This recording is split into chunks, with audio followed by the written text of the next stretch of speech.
Fala moçadinha, tudo bem com vocês? Ricardinho Bio aqui na área. Galera, vamos para a primeira endemia protozoótica, vamos ter aula de doença de Chagas, que é um assunto tão abordado em qualquer vestibular que você for fazer aí, principalmente no Enem.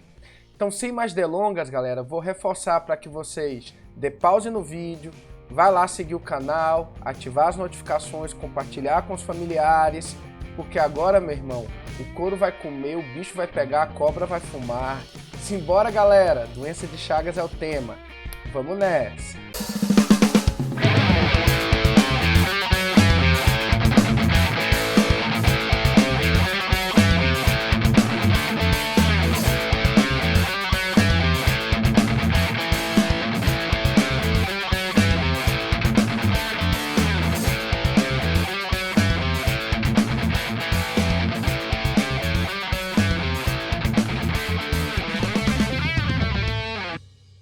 Na doença de Chagas, nós temos como agente etiológico um protozoário que é o Trypanosoma cruzi. Vamos falar um pouquinho dele rapidinho? Gente, só para que vocês não esqueçam, o agente etiológico é aquele agente responsável pela infecção. É o agente contaminador, é o agente causador da doença. Então, o protozoário responsável pela doença de Chagas é o Trypanosoma cruzi. O Trypanosoma cruzi, gente, ele é um protozoário do grupo dos flagelados, os mastigóforos.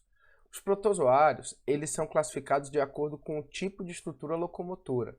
Tem aquele que apresenta o flagelo para locomoção, os flagelados. O que apresenta cílios, ciliados. Aqueles que se deslocam por meio da emissão de pseudópodos da membrana, os ameboides ou risópodos. E por último, a gente tem um pequeno grupo de protozoário que ele é classificado não pela presença de estrutura locomotora, mas por um tipo de reprodução especial, e ele é chamado de esporozoário, tá? Quando a gente for falar de cada uma das doenças, eu vou falar dos grupos no qual os agentes etiológicos pertencem. Como a aula de doença de Chagas, o protozoário Trypanosoma cruzi faz parte do grupo flagelado ou mastigófora. Esse é um grupo que o protozoário só se reproduz assexuadamente. Nesse sentido, então, eu queria lembrá-los que mesmo o protozoário, sendo um parasita heteroxeno e tendo hospedeiros diferentes, a gente não vai ter aquela classificação de hospedeiro definitivo e hospedeiro intermediário. Por quê?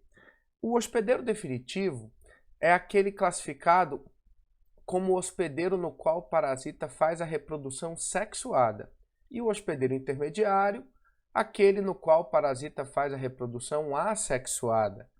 Se em ambos os hospedeiros, tanto o transmissor quanto o indivíduo que fica doente, ou um outro mamífero qualquer, todos esses hospedeiros diferentes, o protozoário vai se reproduzir assexuadamente nesses hospedeiros. Então, para que nem todos sejam chamados de intermediários, a gente vai utilizar uma outra classificação. A gente vai chamar o transmissor de hospedeiro invertebrado, pelo fato de ser um inseto, e os mamíferos que reservam esse parasita, sejam desenvolvendo a doença ou não, nós vamos chamar de hospedeiros vertebrados. Então, para a doença de Chagas e as outras endemias protozoóticas em que o parasita só se reproduz assexuadamente, a gente vai utilizar a classificação de hospedeiros vertebrados e invertebrados, ao invés de definitivo e intermediário. E existem ainda, pessoal, algumas endemias em que o agente causador ele necessita de um único hospedeiro para completar o seu ciclo de vida. Ele não precisa de dois. Aí, nesse caso, eu nem vou classificá-lo como parasita heteroxeno, eu vou classificar como parasita monoxeno. Isso acontece, por exemplo, com o protozoário responsável pela amebíase intestinal. Eu não tenho um organismo transmissor. A transmissão se dá por meio de alimentos e água contaminada, tá certo? Bom, então esse Trypanosoma faz parte do grupo dos flagelados do protozoário. Ele apresenta hospedeiros distintos, que nós vamos chamar de hospedeiro vertebrado e invertebrado. E vocês estão vendo na figura ao lado que durante o ciclo de vida ele pode variar a sua forma. Quando um agente ele apresenta formas diferentes durante o ciclo, a gente vai falar que ele é polimórfico, que no caso tem polimorfismo. Então vamos lá, ó. Vocês estão vendo aqui uma forma distinta, né, desse protozoário, a gente está chamando de rizonema, a base do flagelo dele, ou o início do flagelo, que ainda está dentro da célula, então ele não está sendo exposto, é uma fase aflagelada, e a gente vai chamar de amastigota. Tem um momento especial do ciclo que o protozoário ele fica nessa forma de amastigota. Em outra fase especial bem particular, o protozoário acaba adquirindo esse flagelo para fora e a gente vai chamar essa fase aqui de epimastigota. E finalmente a forma infectante para o ser humano e para o próprio barbeiro, quando pica o ser humano doente, é a fase do tripomastigota, que é a fase mais conhecida, né? A fase mais infectante, assim, a fase que tem uma capacidade muito alta de circular na corrente sanguínea, tá? Então, vejam nessa imagem aqui, ó. Deixa eu colocar aqui para vocês a imagem. Vocês conseguem observar a quantidade de tripomastigota na corrente sanguínea. Nesse ciclo da doença de Chagas, o protozoário no ser humano, ele oscila entre sangue e outros tecidos, tecido muscular, tecido nervoso. Então ele fica nesse ciclo aí. Ora ele está circulando na corrente sanguínea, ora ele está no interior dos tecidos musculares ou de tecido nervoso. Beleza, meu povo?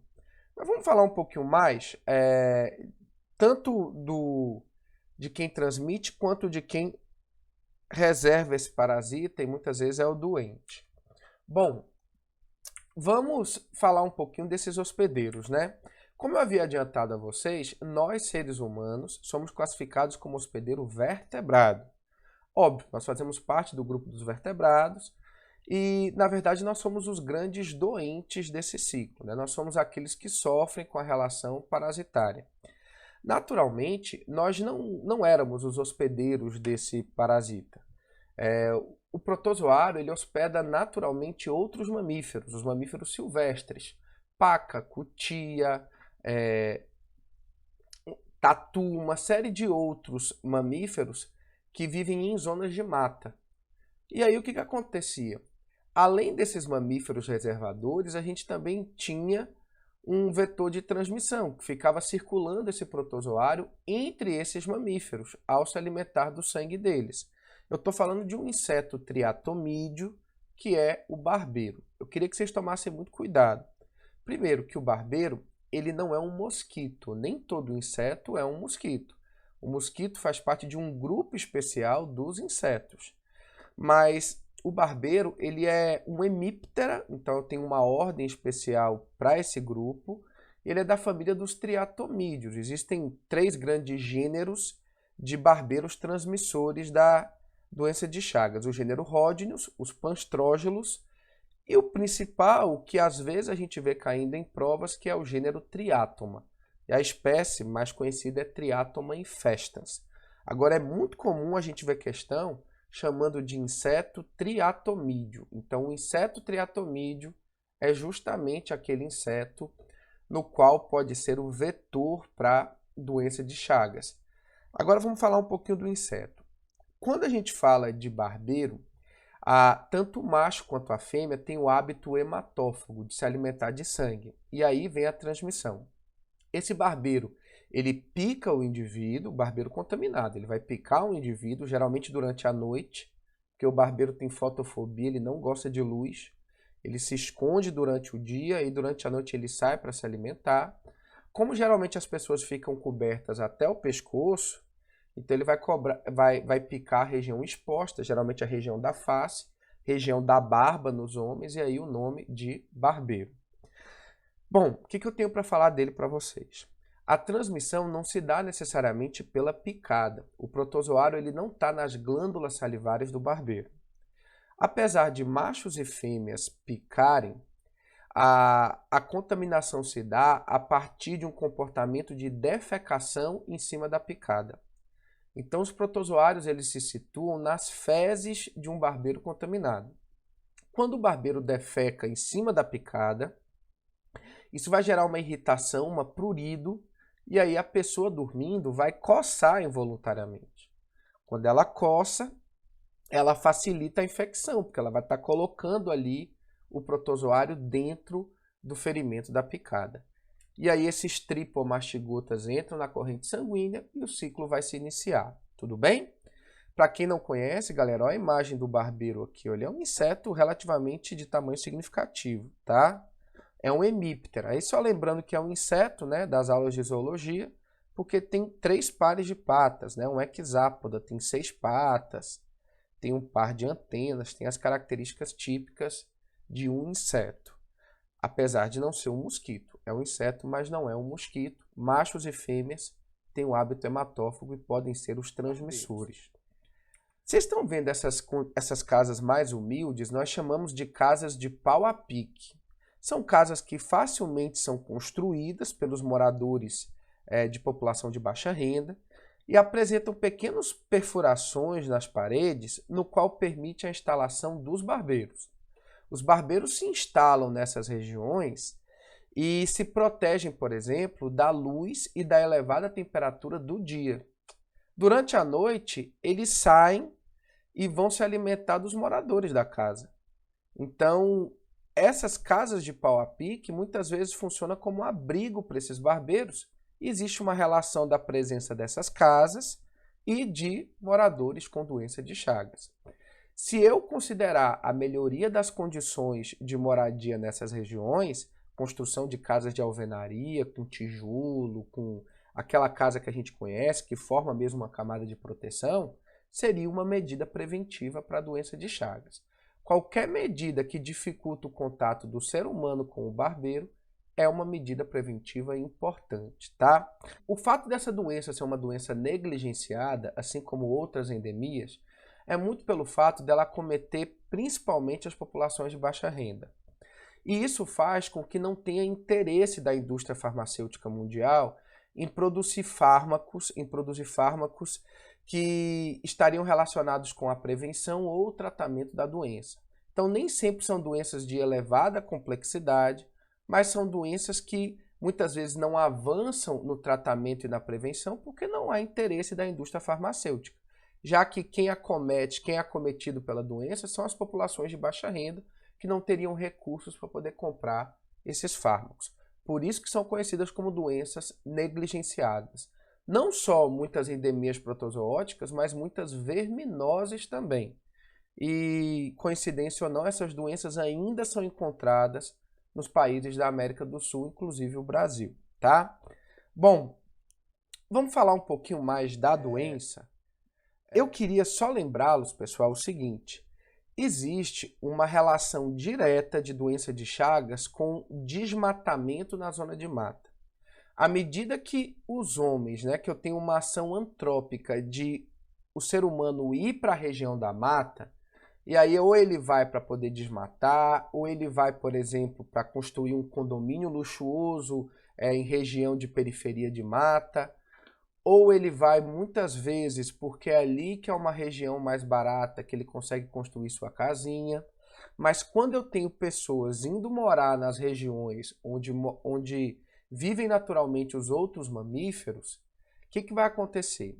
O homem ele acaba desmatando a área. Quando ele desmata e coloniza, os mamíferos silvestres eles se afugentam, muitos morrem e muitos vão embora. Isso afeta o ciclo biológico do barbeiro, porque o barbeiro ele se alimenta do sangue dos mamíferos silvestres. No momento que os mamíferos silvestres não estão mais presentes, o que vai acontecer? O barbeiro vai se alimentar do mamífero presente, que é o ser humano. E quando ele se alimenta do ser humano, aí ele transfere esse protozoário para o ser humano, só que ao contrário dos outros mamíferos, paca, cutia, tatu, o ser humano não tem essa relação costumeira com a presença do protozoário. Os outros mamíferos não sofrem sintomas pela presença do protozoário. Nós sofremos. Talvez pelo fato dessa relação parasitária ser humano e protozoário Trypanosoma ser uma relação evolutiva muito recente, na história evolutiva que a gente tem, e provavelmente a seleção natural ainda não selecionou as linhagens mais resistentes. De qualquer forma, saiba que existe uma relação direta do desmatamento em zonas de mata com a incidência de doença de Chagas, muito pelo fato da gente fazer o papel dos mamíferos silvestres e o barbeiro se alimenta do sangue da gente ao invés de se alimentar dos mamíferos que não estão mais lá, ok? Beleza. Tatu, gambá, paca e cutia são os animais reservatórios. Apesar da gente ter uma grande discussão no mundo científico com relação à definição de animal reservatório, mas tecnicamente seria aquele animal que em algum momento está reservando o parasita. O doente reserva o ser humano doente, o animal silvestre também. Inclusive o próprio vetor, né, o barbeiro, ele está ali reservando o parasita. Só que a gente vai considerar para os vestibulares uma outra definição. Para a gente, o animal reservatório é aquele que abriga o parasita sem sofrer prejuízo. São aqueles animais que convivem com o parasita há muito tempo. No exemplo da doença de Chagas, os animais reservatórios são os outros mamíferos, os mamíferos silvestres. Tudo bem? Não vamos discutir aí com os autores, não. Vamos considerar dessa forma, mesmo sabendo que o ser humano doente está reservando o parasita. Mas aí a gente não estaria dentro dessa classificação, não. Ok? Bom, quais são as formas de contaminação? Já cheguei a comentar com vocês que a principal forma é por meio das fezes do barbeiro que defecam em uma picada, né? A partir do seu hábito hematófago. É óbvio que não é qualquer picada de barbeiro. Tem que ser de um barbeiro contaminado com o protozoário e ele tem que defecar em cima depois e o protozoário penetrar no ferimento. Então, contato com as fezes contaminadas do barbeiro. Só que a gente também tem outras formas, tá? A transfusão sanguínea também pode acontecer. Como existe uma parte considerável do ciclo de vida do protozoário que ele fica circulando no sangue do mamífero, se eu transferir esse sangue contaminado para outro mamífero, de ser humano para outro ser humano, é óbvio que eu vou caminhar para a transmissão da doença. Lembrando que foi dessa forma que começaram a surgir alguns casos de doença de Chagas nos Estados Unidos. Países de zona temperada, Estados Unidos, Canadá, eles não são acostumados com essas endemias tropicais. E muitos latinos que foram morar nesses países, muitas vezes estavam com doença de Chagas e nem sabiam, e a partir de uma situação altruísta de doação de sangue, acabaram contaminando os bancos de sangue e os pacientes que receberam sangue da transfusão. A partir de alguns números de casos terem aumentado e dos sintomas aparecerem de doenças de Chagas na população dos Estados Unidos, a partir de agora, diferentes cidades dos Estados Unidos, mesmo nos bancos de sangue em que não é comum a presença de endemias tropicais, nos pacientes eles estão testando para essas endemias pelo fato de ter um grande número de imigrantes ali. Então, cresceu em alguns anos atrás, há uns 3 anos atrás, o número de pessoas nos Estados Unidos com doença de Chagas. Não é uma doença típica daquela região, e aí eles fizeram um estudo e viram que era a partir de contaminação de bancos de sangue. Fiquem tranquilos aqui, vocês podem doar sangue, inclusive é uma estratégia que vocês têm de descobrir se tem alguma dessas doenças, né? O Hemoba aqui na Bahia recebeu o sangue do paciente doador, ele acaba fazendo uma série de testes com essas endemias tropicais. E caso o teste dê positivo, ele liga para o paciente, informa, até chama o paciente para fazer um teste novamente, para que não corra o risco de contaminar o receptor. Bom, a transmissão vertical ela acontece na doença de Chagas. Para quem não lembra, gente, transmissão vertical é quando a mãe gestante contaminada transmite para o bebê. Isso acontece porque muitos agentes infecciosos são capazes de atravessar a barreira fetoplacentária. E esse protozoário consegue. É importante ressaltar que isso não é restrito a esse protozoário. Existem outras doenças, inclusive doenças virais, no qual a gente também tem a transmissão vertical. E a tão popular e temerosa contaminação por meio de alimentos. A ingestão de alimentos contaminados, caldo de cana, açaí é daqueles mais populares, né, que muitas vezes a gente consegue perceber numa roda de conversa informal. E por que isso acontece? Galera, na hora da colheita do fruto do açaí, o barbeiro ele pode ficar ali nos galhos daquela árvore.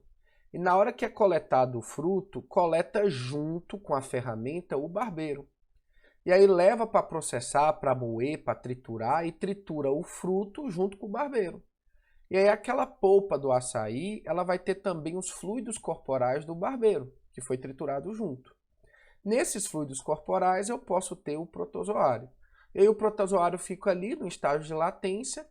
Caso essa polpa seja ingerida para o ser humano, aí esse protozoário vá para uma temperatura interna do nosso corpo, numa condição fisiológica especial, ele pode voltar a se reproduzir e aí pode contaminar esse indivíduo. Fiquem tranquilos atualmente com a ingestão de açaí, assim, açaí na tigela, essas coisas. Por quê? Porque as indústrias que comercializam essas polpas, elas passam essa polpa por um processo de pasteurização, que é quando você submete essa polpa a um choque térmico, a partir da variação de diferentes temperaturas.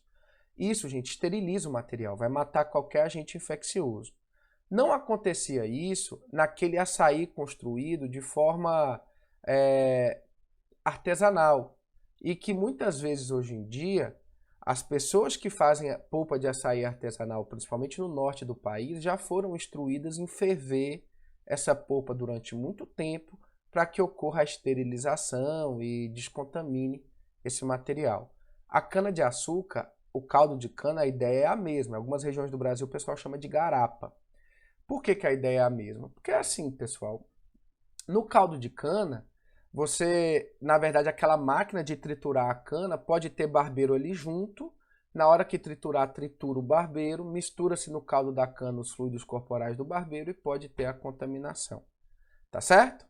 Aliás, inclusive, atualmente é mais comum no caldo de cana do que no açaí, porque o caldo de cana é feito ali na hora, você não tem nenhuma forma de descontaminar. O que você precisa observar é que aquela cana que você vai utilizar, aquela ferramenta para poder triturar a cana, se ela não está contaminada ali, que não tem nenhum animal, não tem um barbeiro ali presente. Beleza? Tranquilo, meu povo? Então essas são as formas de contaminação. Vamos seguir. Pessoal, bora falar um pouquinho com relação ao local de parasitismo no mamífero. Olha, gente, as pessoas que têm chagas, elas podem conviver muitas vezes 40 anos com a doença sem manifestar sintoma aparente.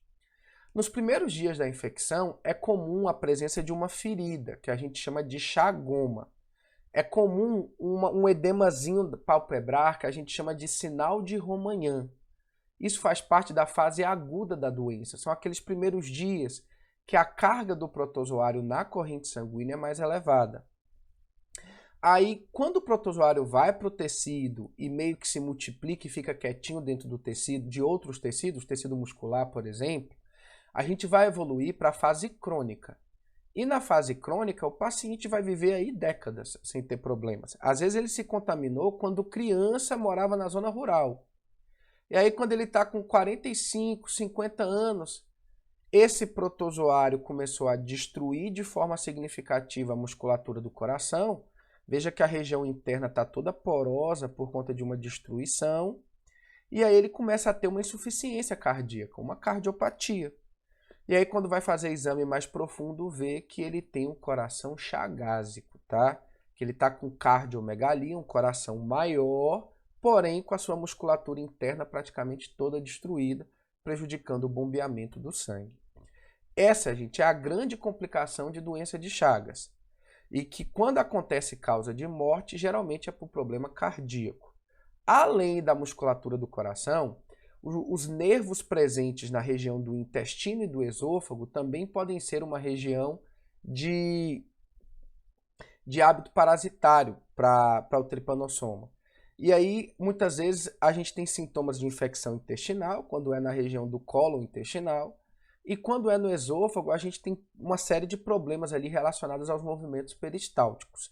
Mas a grande complicação de doença de Chagas é quando acaba ocasionando a cardiomegalia ou uma cardiopatia, uma destruição da musculatura do coração, pelo fato da presença do protozoário e destruição da musculatura interna. Beleza?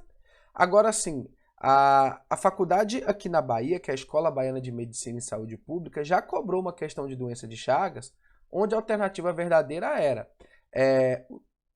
indivíduos contaminados podem ser assintomáticos durante toda a vida. E pode.